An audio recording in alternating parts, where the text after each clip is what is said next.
Today, I'm here with Rick and David in Moab, and we're going to share some tips and tricks, things we saw with working with people here in the Moab workshop, as well as just some awesome sights and sounds of Moab.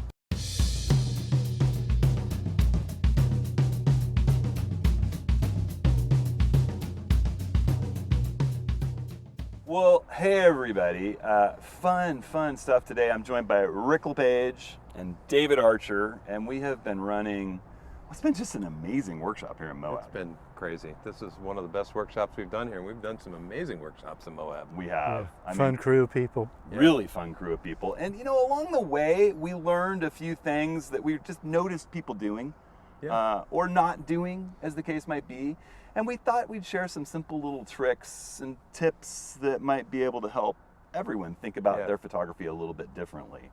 And along the way, maybe we'll share a few photos and sights and sounds from this just amazing. And actually, why don't I just run a little roll of fun times from this workshop right now, and then we'll pop back and we'll talk about a few tips.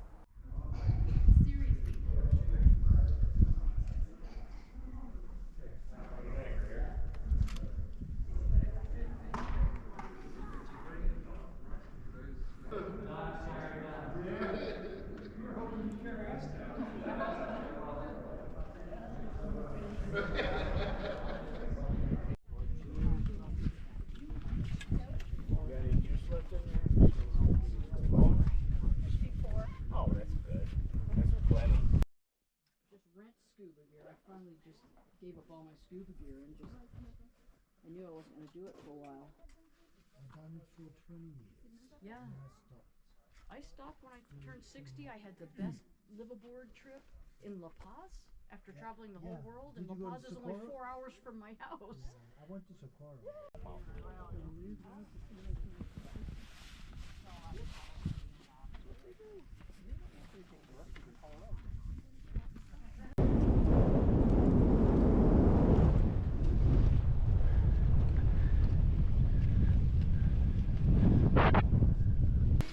This is it.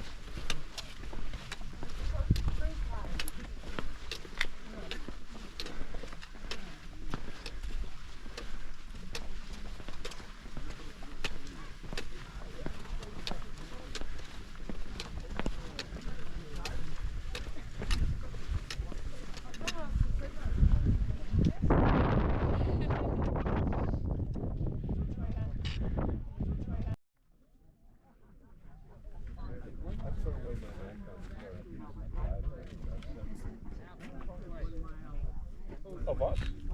Oh no, well, look, I'm in them. They got to look good.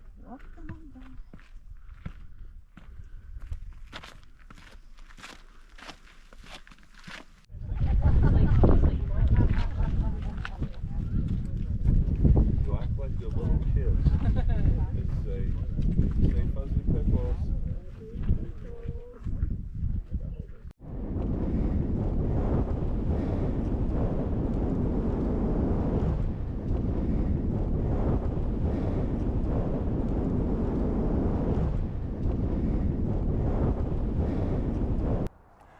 All right, so I think everyone can see we had an amazing time here in Moab, and I think everybody in the workshop did. It was sad to break that band up, and we're about to head home. But you know, a few of the tips that we learned along the way. You know, I think each of us have something we want to talk about in relation to that. And the thing that I noticed a lot, and we did a lot of image reviews, both in the Yellowstone workshop that we ran a week ago, and here in this Moab workshop, was that, you know, when we're looking at image review, there's distractions in the frame. There's things sometimes where maybe if you just made a little shift, and people see it immediately when they see it big on the screen, and they think, oh, I wish I could go back and recapture that. And then, you know, we started talking to people in the field a little bit, and one thing we noticed is people are taking the shot, and then they're reviewing the image more on the back LCD. And when we've got mirrorless cameras and we can hit play and look at it isolated in the viewfinder, you know, and knowing how to hit the display button on your camera or go through the display options on your particular camera and get a look at the histogram to see if your exposure is right, but also look at that image clean without any information overlaying the image, just a straight up image like you had a print on the wall to see. That's where you're going to see in that isolated view inside your viewfinder, clean view of the image. Is the composition what I want? Zoom in, check focus. Is the foreground in focus? Is the background in focus? Do I need to make some adjustments in composition or in focus or in exposure looking at the histogram? It's those two views are what matter, that clean view and the view of the histogram. You can look at the back LCD to see your histogram, but go to the clean view and look at it in isolation and really examine it like you would on your computer or before you go to print it.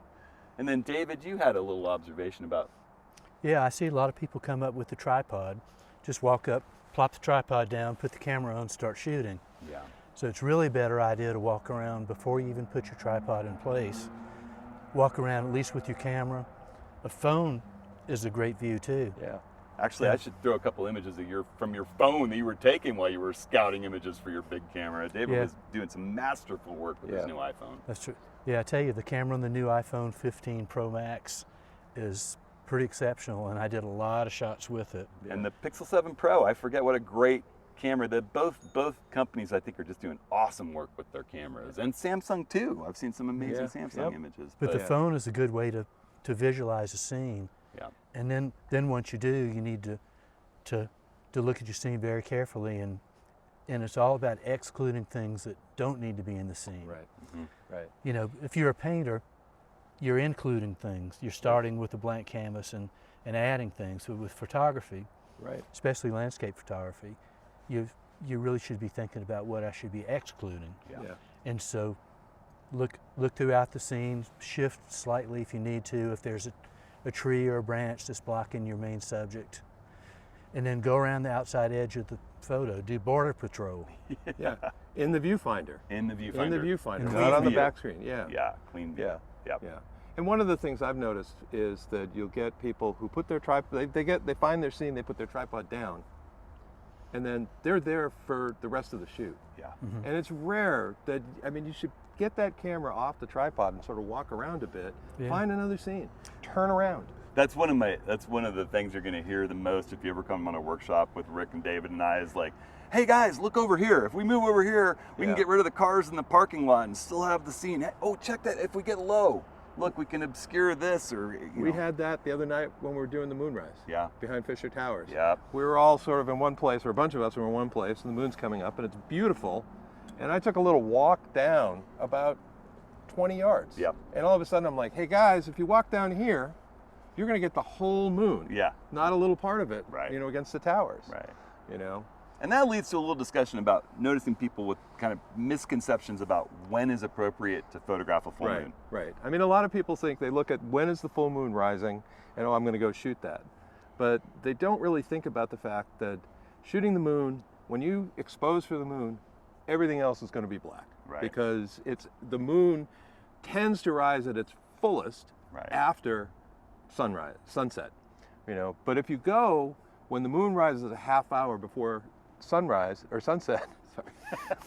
when you do that, the sun is still on the landscape. Even an hour, depending on where you are, if there's elevation and mountains. Right. Yeah.